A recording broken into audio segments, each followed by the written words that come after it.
Antes de comenzar, quisiera presentarles unas imágenes, porque para hablar de Rancière, para hablar de estética, pues es necesario referirnos a las imágenes. Esto es una obra de arte relacional del artista Dick Ravanilla, en donde podemos ver que en una sala, en una galería, se van sirviendo comida, encontramos ollas, encontramos un espacio simplemente de encuentro y de relación entre diferentes personas. Este es otro montaje con algunas de sus piezas, o sea, sus obras, en diferentes espacios, cómo se van organizando. Esto es una pieza, una instalación, mejor dicho, de Charles Ray, en la que el artista transforma una máquina de feria, como en este caso, y altera el mecanismo de funcionamiento de la pieza. Este es un estilo, un fotograma de una de las películas del cineasta portugués Pedro Costa, el cual utilizaremos como caso de estudio más adelante en la ponencia. Escenas o fotogramas de Espace de Cinema de Godard. Aquí vemos los restos de una escultura romana, del siglo I. Esto es una grieta en una sala de turbinas que se ha convertido casi en un templo del arte contemporáneo, en general. Es la pieza que hizo Doris Salcedo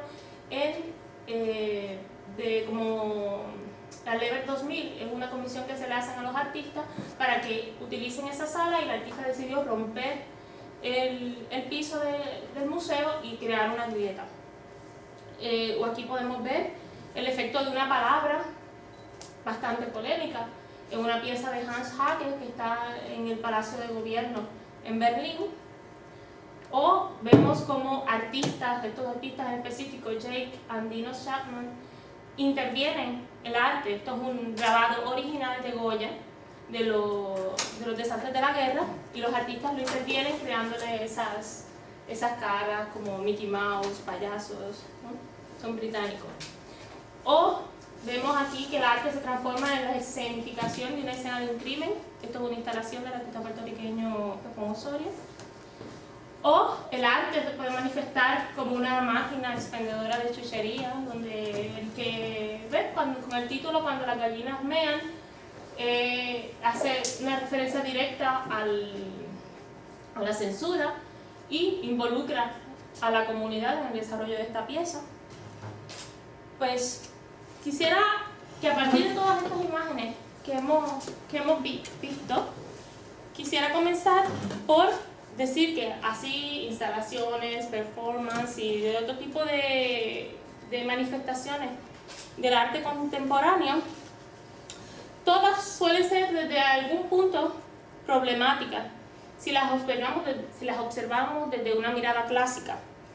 Algunas de ellas ciertamente levantan ronchas entre muchos, y otras generan discusiones interminables sobre lo que si vemos es o son en efecto manifestaciones artísticas, o si por el contrario estamos ante otra cosa que valdría más la pena llamarlas como prácticas culturales que vienen a sustituir aquello que se llamó arte con mayúsculas en un tiempo, por un tipo, y sustituirlo por un tipo de trabajo que acerque el arte a la vida, ¿no? En mi consideración personal, soy partidaria de proclamar que el arte, aunque históricamente mutable en muchos de sus aspectos, es y seguirá siendo un modo privilegiado de pensar y acercarse al mundo del que no debemos prescindir en ningún momento. El arte es el pensar sensible, que no es una cosa del pasado como apuntara Hegel, sino que es una capacidad enraizada en nuestra condición humana, que es sumamente valiosa y que nos seguirá acompañando, salvo que ocurra un mayor cambio en nuestra especie, ¿no? A través de la mirada y el ojo, que es donde principalmente observamos este tipo de manifestaciones. Aclararé que yo me dedicaré más que nada a este tipo de manifestaciones artísticas, ¿no? Que son artes visuales, instalaciones, pintura, más que hablar de literatura, danza, teatro, otro tipo de cosas, ¿no? Otro tipo de arte.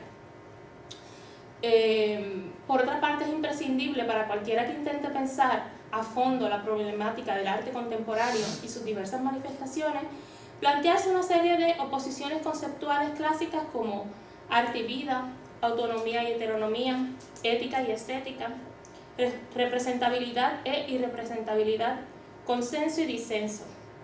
Para aquellos de nosotros que nos embarcamos en esta aventura, encontraremos realmente una voz amiga que lleva desde hace un tiempo pensando seria y radicalmente en estas oposiciones, y me refiero al filósofo francés Jacques Rancière, porque quien por las últimas 3 décadas se ha convertido en una referencia dentro del mundo de la teoría del arte, a pesar de la, digamos, con la complejidad intelectual que acompaña sus sofisticadas y poco o nada evidentes proposiciones conceptuales.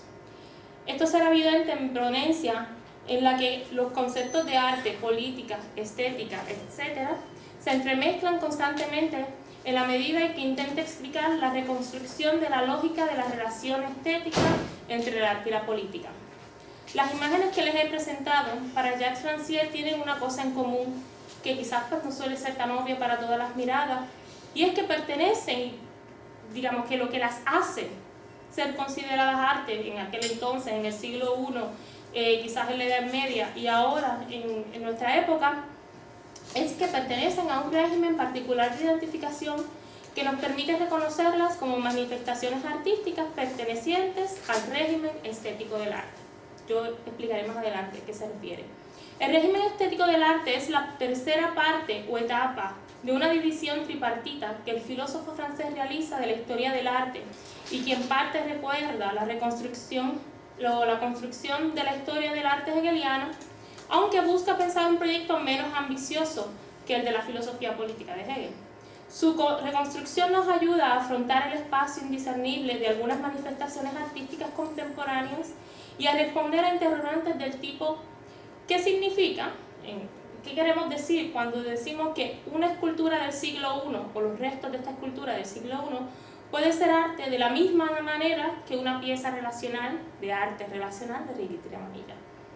¿O cómo conciliar la autonomía del arte con su implicación en la construcción de las formas de la vida común? Pues bien, para aclarar estas interrogantes es necesario empezar por el principio. Podemos aventurarnos en el análisis de las relaciones que se suceden entre el arte, la estética y la política en Rancière, y no es tarea fácil. Por ello realizaré más bien un intento de análisis de los conceptos más básicos de su teoría estética. Para esto la conferencia tendrá algo así como 2 partes, aunque espero poderlos llevar de una a la otra sin que sea un tropezón muy fuerte.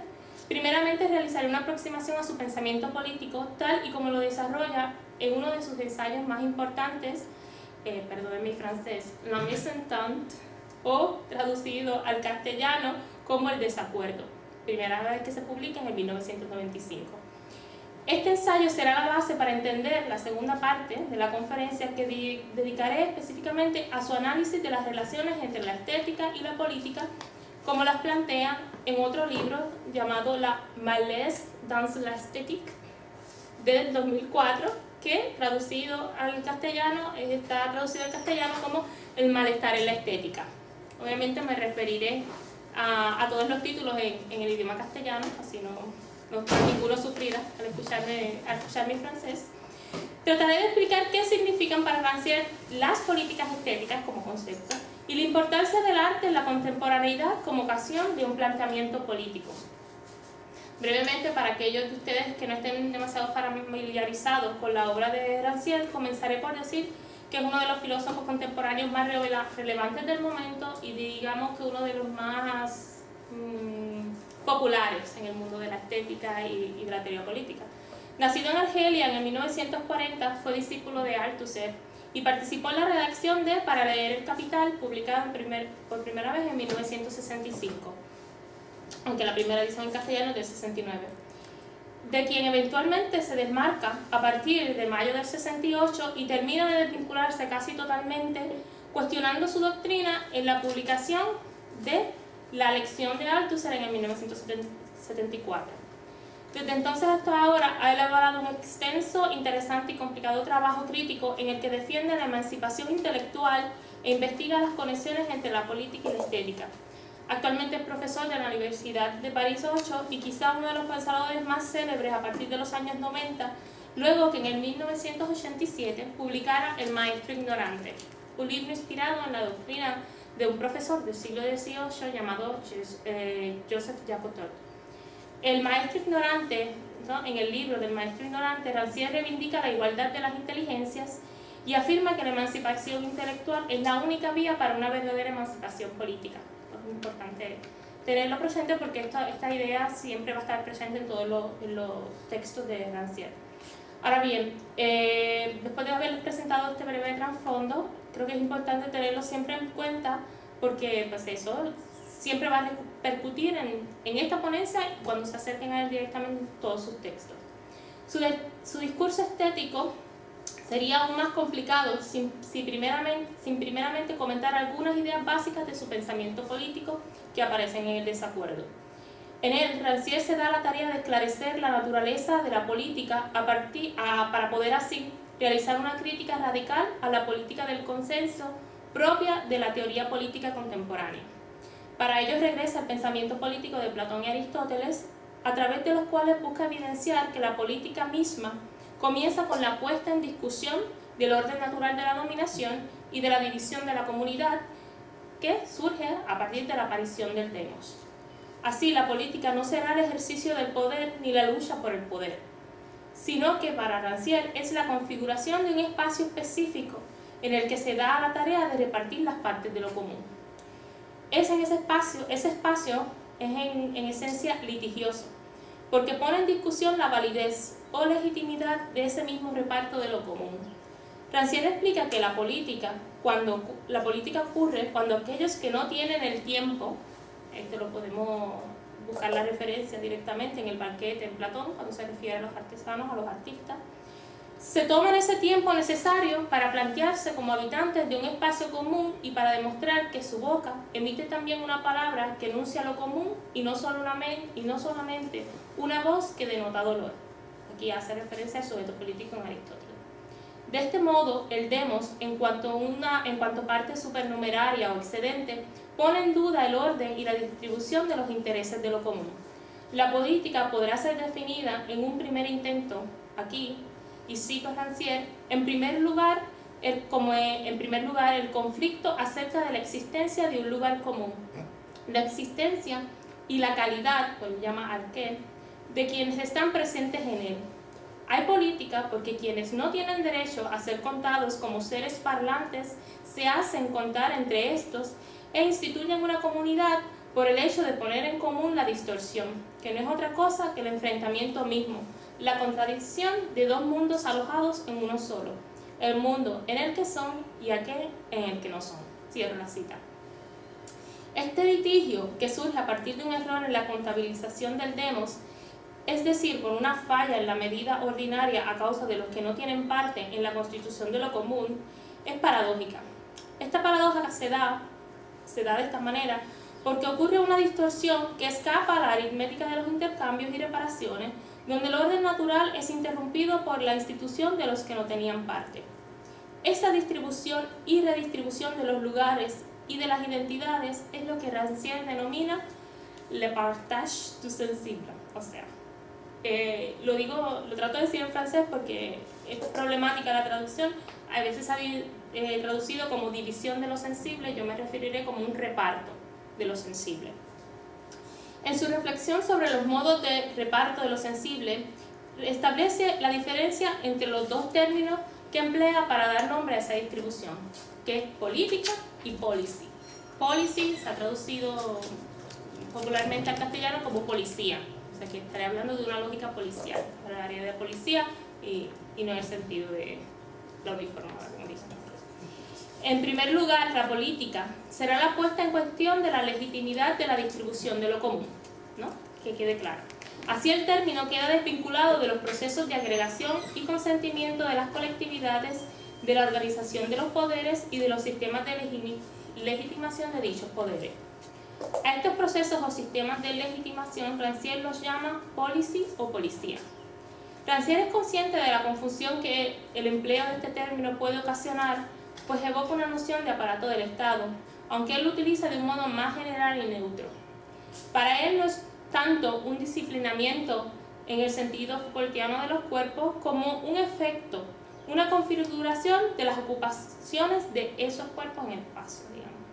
La policía es, y cito, primeramente un orden de los cuerpos que definen las divisiones entre los modos de hacer, los modos de ser y los modos del decir, que hace que tales cuerpos sean asignados por su nombre a tal y a tal tarea, a tal lugar y a tal tarea.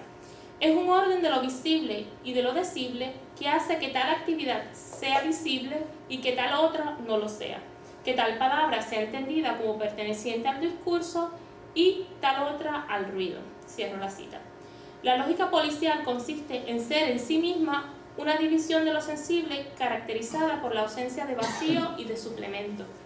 En ella la sociedad consiste en grupos dedicados a modos de hacer específicos, en lugares donde las ocupaciones se ejercen y donde no hay lugar para ningún litigio sobre los datos asignados. La política se presenta como una actividad antagónica a la anterior, a la que acabo de describir. Es una actividad que desplaza a un cuerpo del lugar que se le tenía asignado y lo hace visible, audible como discurso y no como ruido.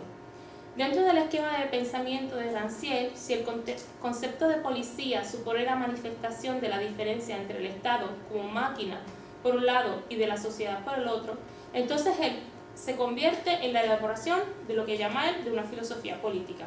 Por el contrario, la política se opone en esencia, por su único principio, a las construcciones de la policía en tanto que organización del Estado, y aunque su lógica es heterogénea a la de la policía, se encuentra ligada a ella.